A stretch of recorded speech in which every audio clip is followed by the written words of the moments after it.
Pool మక్కని and సగ్గుబియ్యం పాయసం. హాయ్ అండి, good evening. Welcome to the Tia's restaurant. ఇది నేను మా ఆడపడుచుల ఇంటికి వచ్చామన్నమాట. సో తను ఒక మంచి హెల్దీ రెసిపీ చేస్తానని చెప్పింది. సో అందుకని అక్కడికి వచ్చాను. ఒక్కసారి తన కిచెన్ చూడండి.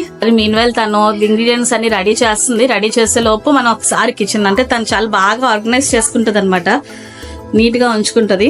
ఓకే, ఇప్పుడు మనకి కావాల్సిన ఇంగ్రీడియంట్స్ చూద్దాము. ఫూల్ మక్ని, నెయ్యి, ఘీ, బెల్లం. ఇక్కడ మనం ఏంటంటే షుగర్ యూజ్ చేయము, బెల్లం. అండ్ ఇక్కడ డ్రై ఫ్రూట్స్, 3 డ్రై ఫ్రూట్స్, బాదం, జీడిపప్పు, పిస్తా. అదే డ్రై ఫ్రూట్స్ ని మళ్ళీ తను ఇక్కడ పౌడర్ కూడా చేసుకుంది. ఏంటంటే ఎండు ద్రాక్ష, ఇలాచి. తెలుసు కదా మనకు స్వీట్ అనేసరికి ఇలాచి ఉండాలి. సగ్గుబియ్యం ఇది 1 అవర్ ముందే సోక్ చేసుకోవాలి. చూడండి, ఒక బౌల్ తీసుకున్నారు, ఘీ యాడ్ చేస్తున్నారు. ఇదిగోండి, ఘీ మన ఇష్టం, అది టేస్ట్ ని బట్టి 2 or 3 స్పూన్స్ వేసుకోవచ్చు. సో ఇప్పుడు డ్రై ఫ్రూట్స్ అన్ని అందులో వేసుకుంటున్నారు, గీలో రోస్ట్ చేస్తారు.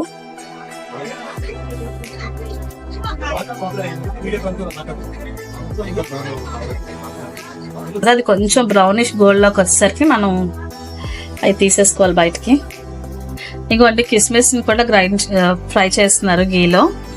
డ్రై ఫ్రూట్స్ అన్ని తీసేసుకున్నాము బౌల్లోకి. సో ఇప్పుడేమో కిస్మిస్ ని కూడా తను కొంచెం రోస్ట్ చేస్తున్నారు.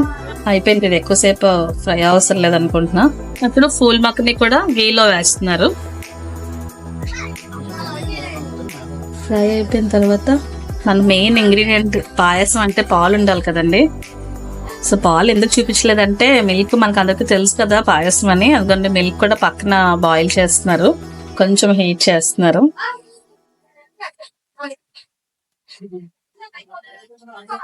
ఇలా ఈ స్టేజ్ లో మనం తీసేయచ్చు బయటికి.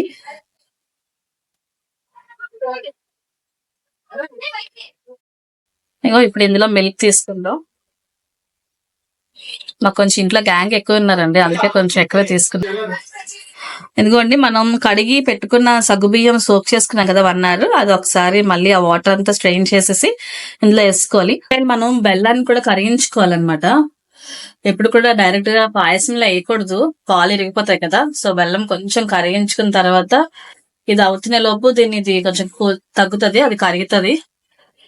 కరిగిన తర్వాత స్ట్రెయిన్ చేసి పక్కన పెట్టుకుందాం. సో ఇది సగ్గుబియ్యం కుక్ అయిపోయింది. ఇప్పుడు మనం ఏంటంటే ఈ ఫూల్ మక్కని వేసేసుకోవాలన్నమాట.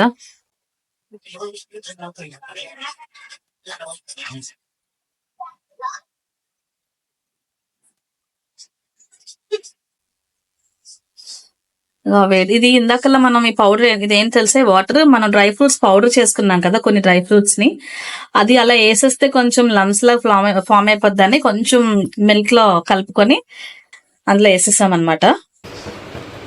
ఇది ఇందాకల్లా మనం ఈ పౌడర్, ఇది ఏం తెలిసే వాటర్, మనం డ్రై ఫ్రూట్స్ పౌడర్ చేసుకున్నాం కదా కొన్ని డ్రై ఫ్రూట్స్ ని, అది అలా వేసేస్తే కొంచెం లమ్స్ లా ఫామ్ అయిపోద్దని కొంచెం మిల్క్ లో కలుపుకొని అందులో వేసేసాం అనమాట. సో అన్నిటికీ స్ప్రెడ్ అవుతుంది కదా, ఎక్కడ లమ్స్ ఫామ్ అవ్వదు. అందుకని చెప్పి ఆ డ్రై ఫ్రూట్స్ ని మిల్క్ లో కలుపుకొని అది వేసేసాము. సో ఫూల్ మక్కని అంతసేపు ఉడకవసరం లేదు, అది ఫూల్ మక్కని ఉడికింది కొంచెం. ఈ స్టేజ్ లో మనకు చెప్పాను కదా అసలైంది స్వీట్నెస్ కి, బెల్లంని కొంచెం వేడి చేసుకున్నాం అనమాట. డైరెక్ట్ గా వేయకుండా అది కొంచెం కరిగించి స్ట్రెయిన్ చేస్తున్నాం, ఇసుక అది. సో డైరెక్ట్ గా వేయకుండా స్టవ్ ఆఫ్ చేసేసానండి, ఎందుకంటే పాలు కదా, బెల్లం స్వీట్నెస్ కి పాలు ఇరుగుతాయేమని. అది డ్రై ఫ్రూట్స్ కూడా యాడ్ చేసేసుకున్నాము. ఇప్పుడు కంప్లీట్ పాయసం రెడీ. ఫూల్ మక్కని అండ్ సగ్గుబియ్యం పాయసం రెడీ. చూసారా, రెసిపీ రెడీ అయిపోయింది. ఫూల్ మక్కని అండ్ సగ్గుబియ్యం పాయసం. ఓకే, టేస్ట్ చేసామండి, చాలా బాగుంది. ఓకే, చూసారా, దీన్ని గుర్తుపట్టారు అందరూ. నా లాస్ట్ వీడియోలో షార్ట్స్ లో పెట్టాను కదా, మా డాగీ అనమాట, టానీ దాని పేరు. Hi Tony, say hi. Tony hi చెప్పు. Hi Tony. Okay okay, thank you అండి. మీకు ఈ రెసిపీ నచ్చితే లైక్ చేయండి, షేర్ చేయండి. వీళ్ళందరూ మా పిల్లలు అనమాట, హైదరాబాద్ నుంచి వచ్చారు దసరా వెకేషన్స్ కి. ఓకే, మీకు రెసిపీ నచ్చినట్లయితే లైక్ చేయండి, షేర్ చేయండి, సబ్స్క్రైబ్ చేయండి. నెక్స్ట్ ఇంక డిఫరెంట్ వ్లాగ్ తో మేము ముందుకు వస్తాను.